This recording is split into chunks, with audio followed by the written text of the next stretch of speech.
बिस्मिल्लाहिर्रहमानिर्रहीम। Dear students, अस्सलाम वालेकुम। मल्टीपल लीनियर रिग्रेशन पे हम बात कर रहे थे।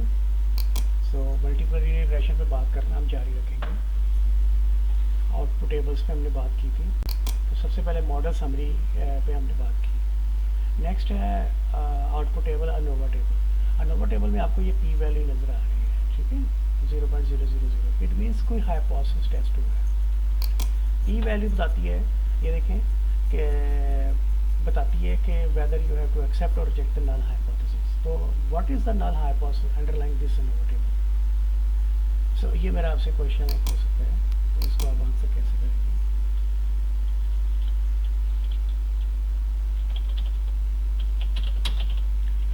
State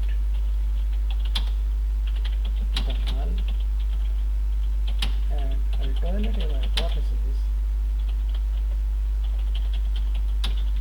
underlying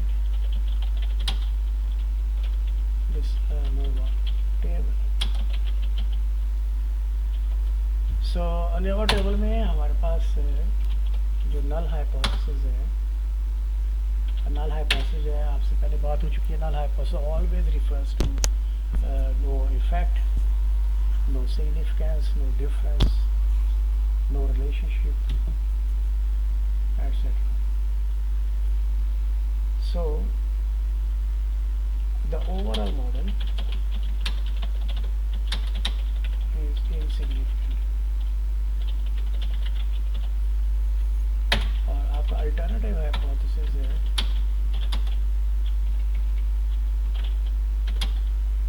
the overall model is significant, right। अब हमने डिसाइड करना है whether we have to accept or reject the null hypothesis। तो इसके लिए we have to have a look on the p value। the p value is, जैसे मैंने आपको बताया ANOVA टेबल में, तो ANOVA टेबल का अंडरलाइंग एक्चुअली ये हाइपोथेसिस टेस्ट, ये सेट ऑफ हाइपोथेसिस टेस्ट हो रहा है। ओके, p वैल्यू देखते हैं। p value 0.0 and what is alpha, जो अल्फा एक्चुअली होता है प्रोबेबिलिटी ऑफ टाइप 1 एरर, इसको लेवल ऑफ सिग्निफिकेंस भी बोलते हैं। तो बाय डिफ़ॉल्ट अगर कुछ से कर रहे हैं तो ये 5% पे सेट हुआ होता है। No you have to compare P and alpha. तो यहाँ से देखें साफ पता चल रहा है कि ये जो पी है this is less than alpha, right. इसको मैं अगर इनवर्स लिख दूँ तो मैं लिखूँगा P value is less than alpha, right. P value less than alpha हो तो ये आपको पहले बताया हुआ है, तो हमने रिजेक्ट एच नॉट करना होता है। तो अगर हमने एच नॉट को रिजेक्ट कर दिया, इसका मतलब ये वाली जो स्टेटमेंट है, जो alternative hypothesis that would prevail, तो हम कहेंगे the overall model is significant.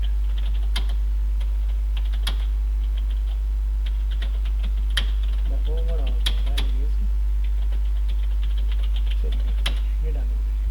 सो ये क्वेश्चन आपसे state null and alternative hypothesis, ये एक क्वेश्चन आपसे हो गया, तो उसका आंसर ये है। So what are findings of the, यहाँ पे आप ये जो चीज़ है, यह लिख सकते what do you conclude from ANOVA table, this ANOVA table. So what are the findings. तो ANOVA टेबल की जो फाइंडिंग्स है ना, वो ये वाली मैंने आपके सामने लिखी है कि the overall model is significant. बाकी आपसे ANOVA टेबल के हवाले से जो बात हो सकती है वो ये है, आप सबको पता है कि this divided by this equals to this होता है, यानी सम ऑफ स्केयर्स को डिग्री फ्रीडम पे डिवाइड करें तो ये आता है। अगर मैं यहाँ पे ये जो 6 है, एग्जाम में टेबल आपको अगर दिया जाए और यहाँ पे जो 6 है इसको हम इरेज कर दें, ना लिखा हो यहाँ, अगर हम लिख दें ए, तो आपसे कहा जाए कि फाइंड ए।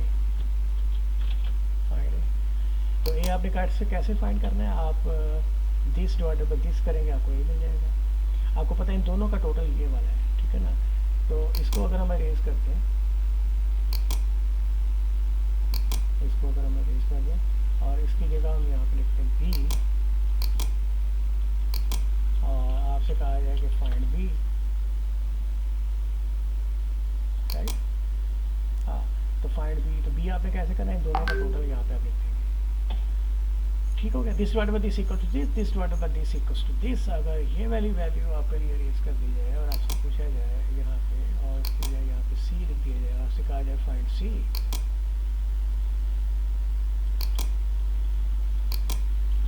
फाइंड सी, तो आप सबको पता है कि दिस डिवाइड बाय दिस करके ये आंसर आता है। तो ये सी होगा this value divide by this value, ठीक है ना, यहाँ से आपको सी आ जाएगा।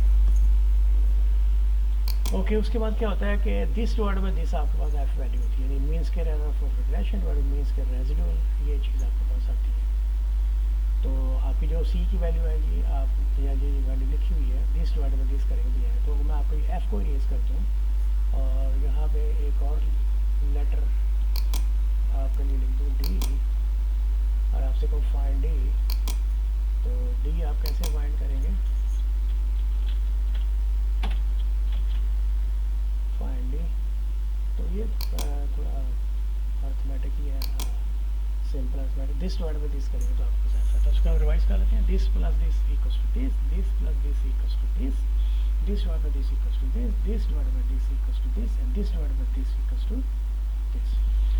तो जैसे आपने देखा यहाँ पी वैल्यू है, तो इट मीन्स को हाइपोथेसिस टेस्ट हुआ है। कौन सा हाइपोथेसिस टेस्ट हुआ ये आपको पता होना चाहिए, आपके लिए लिस्ट कर दिया गया, राइट।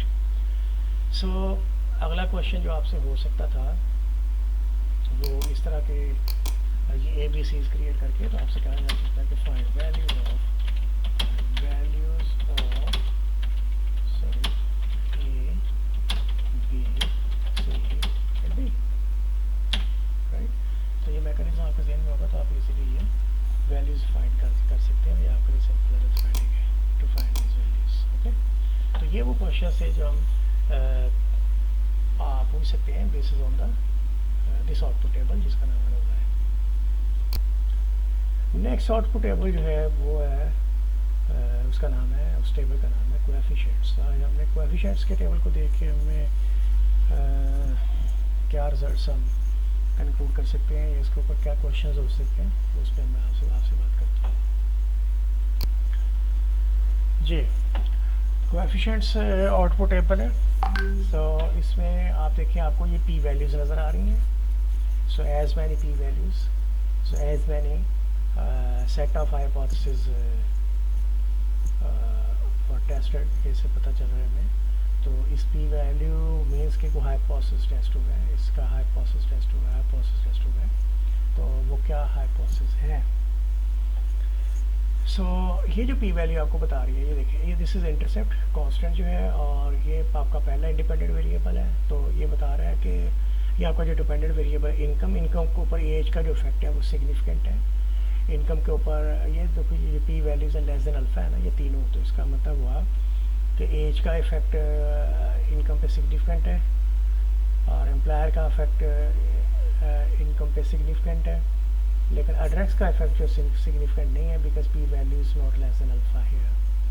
डेट इनकम रेशियो का इफेक्ट सिग्निफिकेंट है, और क्रेडिट का डेट का इफेक्ट सिग्निफिकेंट है, और अदर डेट्स का इफेक्ट जो है ना वो सिग्निफिकेंट है। तो यहाँ जो क्वेश्चन आपसे पूछा जा सकता है वो पूछा जा सकता है बेस्ड ऑन दिस टेबल के name the independent variables having significant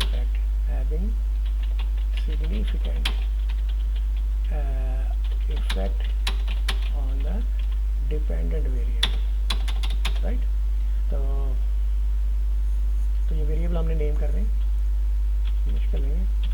तो जैसे आपको बता दिया, इनके सामने ये जो P values less than alpha है, उनका इफेक्ट जो है वो सिग्निफिकेंट है। सो लिस्ट का नाम मैं नेम करने जा रहा हूँ, एज है, शॉर्ट नाम लिख रहा हूँ, पूरा फुल नेम लिखने की जरूरत है। एम्प्लॉयर है, एड्रेस का इफेक्ट सिग्निफिकेंट नहीं है, इसको मैं काट रहा हूँ। इसके बाद है डेट इनकम रेशियो, इसका इफेक्ट सिग्निफिकेंट है, और क्रेडिट कार्ड डेट का इफेक्ट सिग्निफिकेंट है, और अदर डेट का इफेक्ट सिग्निफिकेंट है। So these are the independent variables, 1 2 3 4 5 6 में से 5, इनका इफेक्ट जो है सिग्निफिकेंट है। तो आपसे पूछा जा सकता है name the independent variable having insignificant effect on the dependent variable, तो वो ऑब्वियसली ये एड्रेस है। सो इसके लिए मैं यहाँ पे लिख देता हूँ कि एड्रेस हैज़ इनसिग्निफिकेंट इफेक्ट